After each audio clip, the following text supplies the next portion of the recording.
Hola chicos, ¿cómo están? Qué gusto de saludarlos. En esta oportunidad estamos haciendo esta presentación para poder hacer un repaso de los temas que vimos durante la segunda unidad.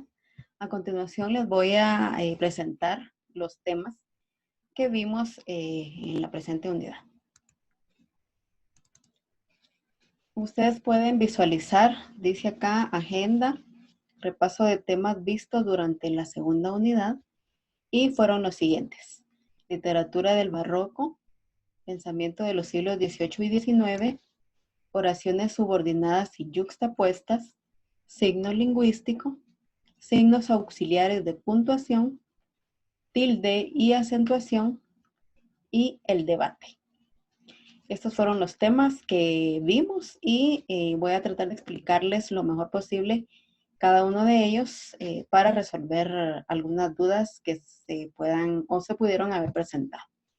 Vamos a empezar entonces con el tema de la literatura del barroco. Tenemos acá que el barroco fue un nuevo paradigma estético desarrollado durante todo el siglo XVII, en Europa, que influyó en el arte, la arquitectura, la filosofía y principalmente en la literatura, ¿verdad? Pues este estilo vino a romper con ciertos ideales que estaban en ese momento. Eh, Había un periodo de transición entre la Edad Media, el Siglo de Oro y el Renacimiento, ¿verdad? Eh, Hubo muchas ideas independentistas, muchas ideas revolucionarias, perdón, y pues el barroco fue una corriente más que vino a cambiar los estilos, las formas de pensamiento en los escritores. Dice literatura barroca. La literatura experimenta durante el siglo XVII un cambio en cuanto a su función social. Se convierte en un arte dirigido a un público amplio, ¿verdad? Acá pues nos trata de explicar que el barroco vino a cambiar varias situaciones, varias formas de pensamiento y varias formas de escritura en los que se dedicaban a las artes, a la pintura, a la arquitectura, a la escultura y la literatura, ¿verdad? Entonces, predominó mucho en las ideas de aspectos sociales y políticos también, ya que hubo un poquito más de libertad de expresión y así poder expresar, ¿verdad? Poder expresar todas aquellas inconformidades que en ese momento se estaban dando. El barroco es una corriente que inició en Europa, pasó a Francia, a España y poco a poco pues vino acá, a estas regiones en Centroamérica. ¿Cuáles son las características de la literatura barroca? Dice que fue una literatura de entretenimiento. El objetivo es entretener y complacer al público. El escritor se profesionaliza. Surge un mundo literario vivo, marcado por las polémicas y las enemistades entre autores, ¿verdad? Entonces, como le repito, el pensamiento de muchos escritores al momento de que esta corriente vino cambió totalmente, ¿verdad? Tanto la forma en cómo hacían sus escritos, porque la forma de escribir era más que todo en verso, ¿verdad? La poesía o la lírica era un género que predominaba en esos momentos, pero cuando vino el barroco ya empezó a entrar lo que se denomina prosa, ¿verdad? Ya los escritos no tenían tantas reglas, no tenía tantas rimas al final las diferentes poesías, sino que ya empezó a cambiar, ¿verdad? Al estilo de prosa. Seguidamente, después del barroco, entró una teoría llamada pensamientos del siglo XVIII y del siglo XIX. Acá entra lo que es el neoclasicismo y entra lo que es el romanticismo. Estas ideas o corrientes pues fueron aún más para poder realizar una independencia, ¿verdad? La independencia de los países que estaban bajo el dominio de cierto poder, ¿verdad? O de ciertos grupos políticos o religiosos. Pues estas ideas las trajeron acá a estas regiones los ilustradores. Vamos a ver qué nos dice nuestra diapositiva. Dice: los escritores latinoamericanos se apropiaron de las ideas de la Ilustración y defendieron el uso de la razón y la educación del pueblo. Aquí entra el neoclasicismo. Una característica principal del neoclasicismo es que predomina la razón, ¿sí? Todo tiene que ver con el perfeccionismo, todo tiene que ver con que todo debe ser pensado y analizado, ¿verdad? Acá no entra el sentimiento, acá no entra el corazón, sino que entra la realidad de las cosas. Principales géneros cultivados por la literatura neoclásica. Tenemos la lírica, que dice que fue el género más desarrollado en ese momento. Tenemos el ensayo. El ensayo en ese momento sirvió para exponer una visión objetiva de la realidad. ¿A qué nos referimos con visión objetiva? Nos referimos a la realidad de las cosas, ¿sí? Así como se dieron las cosas, de esa manera yo las transmito, yo las escribo o yo las doy a conocer a los demás. Esa es la visión objetiva. No me invento nada, yo no explico mis pensamientos o mis argumentos, no, es tal y como son las cosas, así es como yo las presento. A eso se refiere cuando dice visión objetiva. Y por último tenemos el género de la novela. Dice que se destacaron las características de las diferentes clases sociales. En la novela, los diferentes escritores plasmaron las diferentes castas o clases sociales, ¿verdad?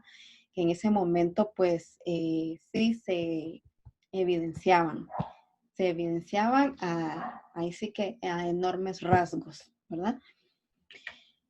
Tenemos las características de esta teoría o de esta corriente, el neoclasicismo, y está la exploración objetiva del mundo, la identificación de lo bello con el orden y la racionalidad, ¿verdad? La razón. Búsqueda de la perfección y la verdad por medio de la razón. Esas son las características más sobresalientes del neoclasicismo. ¿Qué temas predominaron? El amor a la patria y la religión. Estos temas, pues, predominaron en los diferentes textos que los escritores de esa época realizaron. Entramos a lo que es la literatura del romanticismo. El romanticismo es todo lo contrario al neoclasicismo. Acá en el romanticismo ya no hay razón, ya no hay cuestionamiento, ya no se ve tanto la realidad, ¿verdad? Porque aquí entra el sentimentalismo. Y vamos a ver entonces la definición de romanticismo. Dice que es una nueva corriente estética con tendencia al sentimentalismo y a la sociedad. Se manifestó en la literatura, la música, la poesía y la pintura. Si ustedes se pueden dar cuenta, acá en estas imágenes podemos ver una especie como de revolución, ¿verdad? Que las personas son libres, que tienen facilidad de expresión, ¿verdad? Ya no están tanto bajo el dominio de la iglesia o de o ciertos grupos políticos que querían mantener al pueblo bajo su dominio. Acá ya empieza la revolución, ¿verdad? Los ideales revolucionistas. Seguidamente tenemos los géneros del romanticismo. ¿Qué géneros predominaron en esa época? Predominó el cuento, la novela y la poesía. ¿Qué temas se abarcaron? Se abarcaron el amor y la muerte, la historia, ¿verdad? Historia de todos los acontecimientos que se daban en ese momento y de lo que estuvieron rodeados nuestros escritores de esa época, y la naturaleza. Dieron pauta a los paisajes y a todo lo que les rodea, ¿verdad? Todas las situaciones que ellos vivieron, las plasmaron en textos y pues esos fueron los temas recurrentes de el género del romanticismo, perdón. Vamos a cambiar de tema. Vamos a ver ahora un tema de gramática. Vimos lo que son las oraciones subordinadas y yuxtapuestas. Ya habíamos platicado acerca de este tema y pues no cabe más que pues darles otro pequeño recuerdo o refrescar un poquito las ideas, ¿verdad? De lo que vimos en cierta oportunidad. Vamos a ver qué es la subordinación.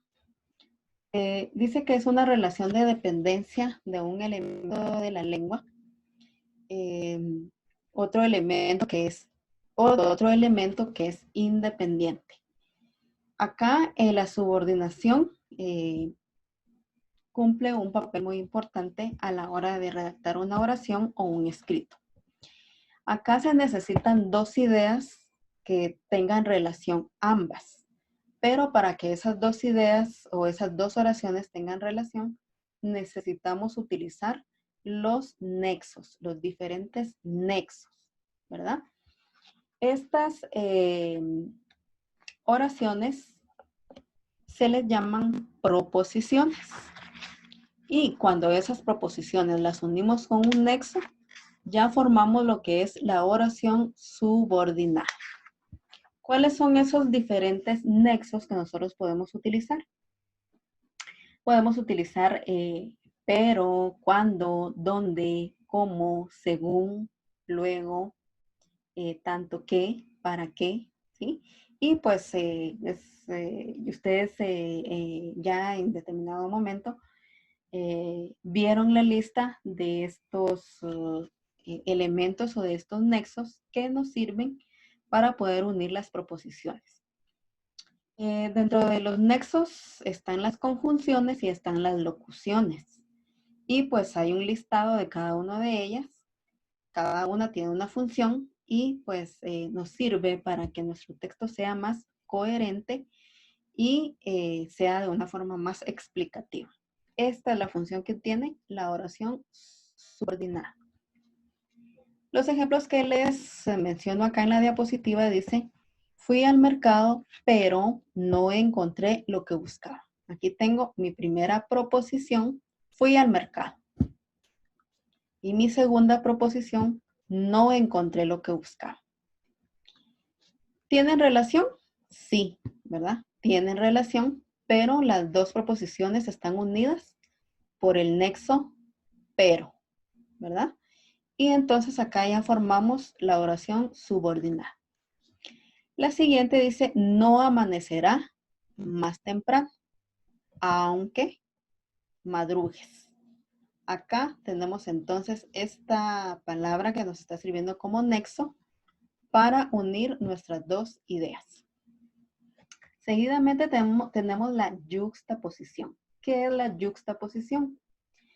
Dice que se realiza cuando se unen dos proposiciones independientes. ¿Qué quiere decir eso? Que no tienen relación una de otra. Van separadas únicamente por coma o punto y coma. Esos dos signos de puntuación son los que se utilizan para poder hacer la yuxtaposición. ¿Qué ejemplos tenemos? Me crucé con ella hace un rato. No me saludó. ¿Se dan cuenta acá? Están separadas nuestras dos proposiciones con una coma. Y en la siguiente dice, ellas investigaron, punto y coma, ellos redactaron el informe. Acá estas dos proposiciones están separadas por punto y coma. Entonces acá tenemos la característica que nos muestra que hay una yuxtaposición. Esa es la función. Vamos a pasar ahora al signo lingüístico. El signo lingüístico dice que forma parte del lenguaje. Se identifica como una cadena hablada y tiene dos componentes, que son el significado y el significante. Recuérdense que los signos, nosotros estamos rodeados de signos. todo lo que realizamos, incluso de forma corporal, de forma gestual, de forma articulada, son signos. Y dentro de los signos lingüísticos, pues tenemos todos aquellos que nos tratan de dar un mensaje. Nosotros lo recibimos, pero también son aquellos mensajes que nosotros tratamos de dar a los demás, ¿verdad? Pero para ello necesitamos dos aspectos que son el significado y el significante. Y el significante es toda aquella, todas aquellas palabras escritas, ¿verdad? Como tal. Cuando nosotros escuchamos, por ejemplo, la palabra manzana, que es la que tenemos nosotros acá en nuestra diapositiva, en nuestro cerebro se hace una imagen acústica. Escuchamos la palabra y entonces ya rapidito en nuestra mente se hace la imagen, ¿verdad? Ah, bueno, como nosotros conocemos que es una manzana, entonces, pues sí, esa fruta a mí me gusta, mi mamá me pone en la refacción cada 2 días, ¿verdad? Entonces, ese es el significante, la palabra manzana. ¿Cuál va a ser el significado? El significado es lo que yo sé de esa palabra, ¿verdad? En este caso, pues, para mí, una manzana, pues, es una fruta que tiene vitaminas, que hace bien a mi organismo, que sirve para el buen funcionamiento del corazón, ¿verdad? Tantos datos que podemos mencionar acerca de la manzana. Y esos datos se les denomina o se convierten en significado. Acá tenemos entonces los demás ejemplos. Dice significante, manzana, ¿verdad? Es la palabra en sí. Y el significado, fruta o alimento, ¿sí? Tenemos un vehículo, significante, vehículo o automóvil o carro. ¿Cuál es el significado? Medio de transporte con 4 ruedas, ¿verdad? O vehículo que sirve para transportarse de un lado a otro, ¿no? Cada uno de nosotros tiene una definición. Y tenemos acá a la señorita que dice significante mujer, ¿sí? ¿Cuál va a ser el significado? Un ser humano femenino, ¿ya? Esa es la diferencia entre el significado y el significante. Pasamos ahora a lo que es el índice, el icono y los símbolos, que son parte también de los signos lingüísticos. El índice tiene una relación lógica causal. Y como ejemplo tenemos acá en nuestras gráficas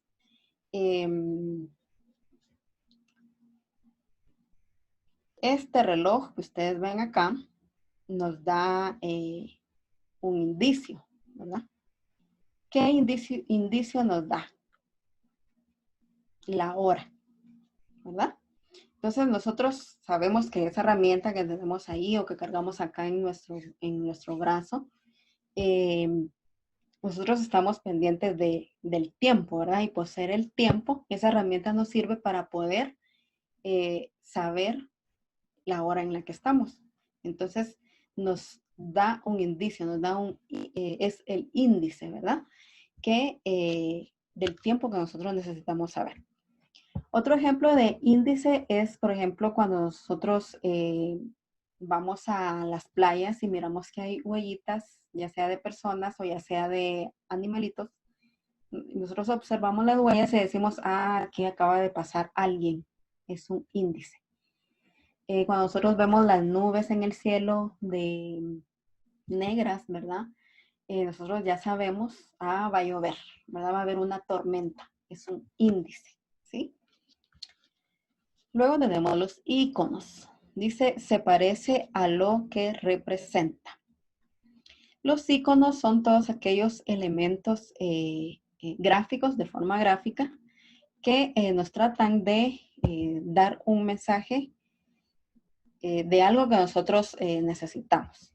Entonces, cuando nosotros, por ejemplo, vamos a un centro comercial y pues queremos saber en dónde están los restaurantes, hay gráficas o hay ilustraciones que nos muestran, ¿verdad? Esos lugares. Cuando nosotros vemos la ilustración de un tenedor y de un cuchillo, allá vamos directo al restaurante, ¿verdad? Nosotros ya sabemos que esos dibujitos representan lo que andamos buscando, que es un restaurante, ¿verdad? Igual con los sanitarios, tienen ahí ciertos dibujos que representan esa palabra o ese lugar, ¿verdad? Que nos puede servir en cierto momento. Esos son los iconos. Otro ejemplo de iconos son los diferentes dibujitos que nosotros tenemos en nuestro celular, las diferentes redes sociales. El icono de Facebook, el icono del Instagram, el icono de Twitter, ¿sí? Y todas las aplicaciones que nosotros tenemos en nuestro teléfono, en nuestro celular, se le denomina icono. ¿Qué son los símbolos? Dice, presenta la relación más compleja entre el objeto y el referente. Acá en los símbolos, pues es una representación de una entidad, de una empresa o de una persona. El símbolo, pues, se realiza para poder identificar o para poder representar a una persona o a una entidad. Ustedes se pueden dar cuenta acá en la imagen, acá donde dice símbolo.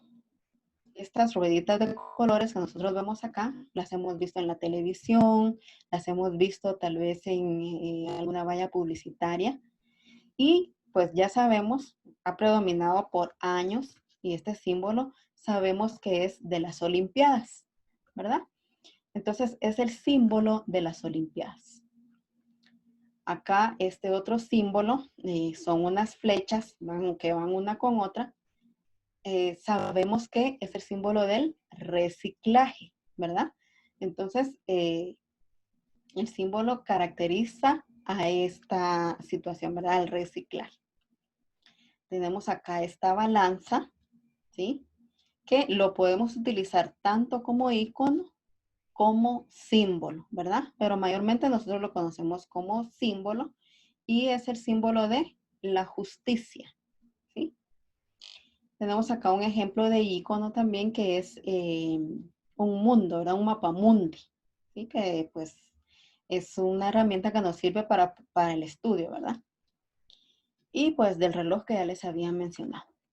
Esos son unos ejemplos que ustedes pueden tomar para diferenciar índice, icono y símbolo. A continuación tenemos el tema de la tilde y la acentuación. Dentro de la tilde y la acentuación tenemos la sílaba tónica y la sílaba átona.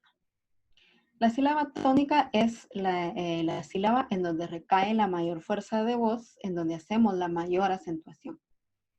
Acá no importa si la sílaba va tildada o no, se le llama tónica porque es la sílaba que lleva la mayor acentuación. La sílaba átona es la que lleva la menor fuerza de voz. Son todas las demás sílabas, ¿verdad? De una palabra. Para poder tildar o acentuar las palabras es necesario que conozcamos la clasificación de las palabras.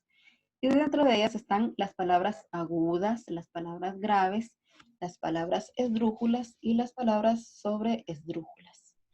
Las palabras agudas son las que llevan la acentuación en la última sílaba, ¿sí?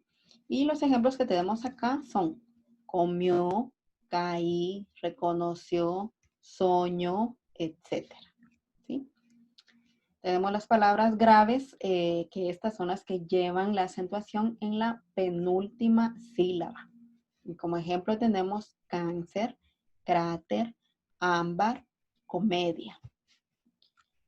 Luego tenemos las esdrújulas, que son las que llevan la acentuación en la antepenúltima sílaba.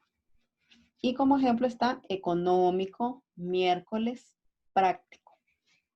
Y por último tenemos sobreesdrújulas, que llevan la acentuación en la antepenúltima sílaba. Como ejemplo tenemos ágilmente, fácilmente, dígaselo, cómaselo, ¿sí? Etcétera. Entonces, con relación a la tilde y la acentuación, ya ustedes pues hicieron varios ejercicios, ya platicamos acerca de este tema, es solo para recordarles un poquito de qué trata, ¿verdad? Y el último tema que trabajamos fue el debate.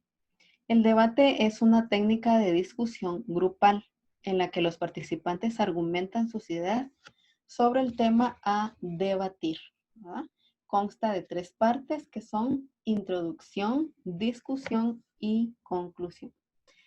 Algo muy importante que tenemos que tomar en cuenta al momento de realizar un debate es que debemos prepararnos con anticipación al momento de poderlo realizar, ¿verdad? Porque así, que no me agarren en curva, como dicen, ¿verdad? No, debemos saber el tema para saber qué es lo que vamos a argumentar, ¿verdad? Ya sea si vamos a defender una idea o si vamos a estar en contra, ¿verdad? En contra o a favor de una idea, dependiendo del tema que se vaya a debatir. Dentro de el debate tenemos ciertos tipos y está el debate Karl-Popper, el debate australiano, el debate europeo y el debate Lincoln-Douglas. El debate Karl-Popper es el que generalmente utilizamos y es el que nosotros hemos realizado en clase. Acá pues se necesita de moderadores de ambos grupos, son 2 grupos, ¿verdad? Cada grupo necesita un moderador para poderle dar la palabra a la persona que va a hablar, ¿verdad? Y pues hay un bando que está en contra y hay un bando que está a favor y de esta manera se realiza el debate. El debate australiano dice que se forman 2 grupos de 3 personas y discuten sobre una proposición afirmativa. Se apoya o se rebate la proposición presentada. Acá se necesita de 3 oradores y cada uno debe cumplir con una función. Al finalizar